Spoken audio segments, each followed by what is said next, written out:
আসসালামু আলাইকুম বন্ধুরা, কেমন আছেন? আশা করি ভালো আছেন। সুনামাম কিচেনে আপনাদের স্বাগতম। বন্ধুরা, আজকে আমি মাছের কারি বানাবো, তো আসুন রেসিপিটা শুরু করা যাক। মাছের কারি বানানোর জন্য আমি মাছটাকে কেটে ভালো করে ধুয়ে নিয়েছি। এখন আমি নুন আর হলুদ মাখিয়ে নেব মাছটাকে ভাজার জন্য।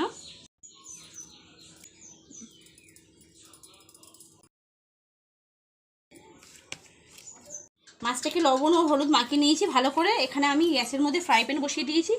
ফ্রাই প্যানটা গরম হয়ে গেছে, সরষের তেল দিয়ে দেবো মাছ ভাজার জন্য। তেলটাকে খুব ভালো করে গরম করে নেব।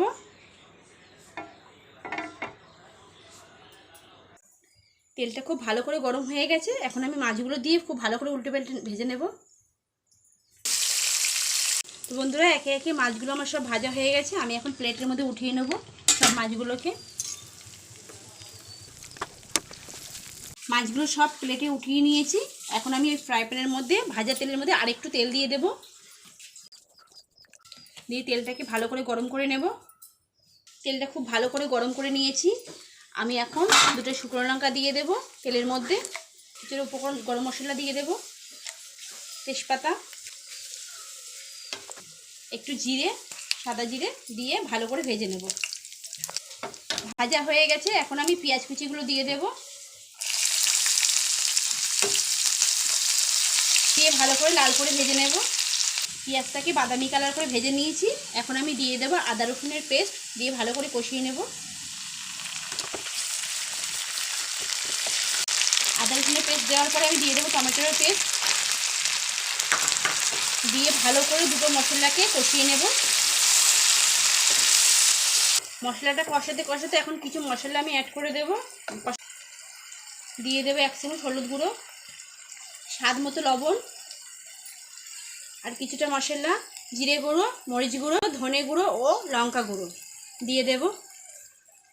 দিয়ে ভালো করে কষিয়ে নেব। মশলাগুলোকে একসঙ্গে ভালো করে কষিয়ে নিয়েছি। এখন সামান্য একটু জল দিয়ে ভালো করে কষিয়ে নেব।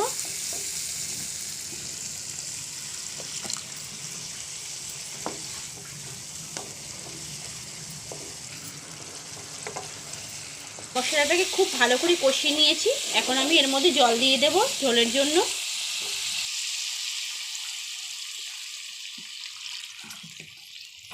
দিয়ে জলটাকে খুব ভালো করে ফুটিয়ে নেব।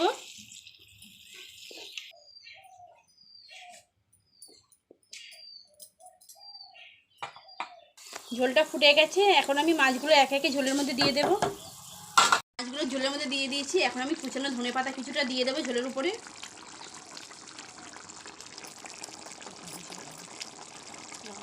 তো ধনেপাতা দেওয়ার পরে ঝোলটাকে আমি খুব ভালো করে ফুটিয়ে নেব। তো মাছের কারি রেসিপিটা আমার কমপ্লিট হয়ে গেছে। আমি গ্যাসটা লিভিয়ে দিয়েছি, দেখুন কত সুন্দর লাগছে।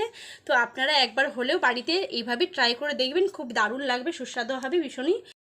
তো বন্ধুরা, আমার ভিডিওটা ভালো লেগে থাকলে আমাকে লাইক কমেন্ট শেয়ার করবেন। আর আমার চ্যানেলে নতুন হয়ে থাকলে আমাকে সাবস্ক্রাইব করতে ভুলবেন না। আর পাশে থাকা বেল আইকনটাকে প্রেস করে দেবেন। আমি নতুন নতুন ভিডিও নিয়ে আবার চলে আসবো আপনাদের মাঝে। তো বাই বাই বন্ধুরা, আল্লাহ হাফিজ, ভালো থাকবেন, সুস্থ থাকবেন। আবার দেখা হচ্ছে নতুন ভিডিওতে।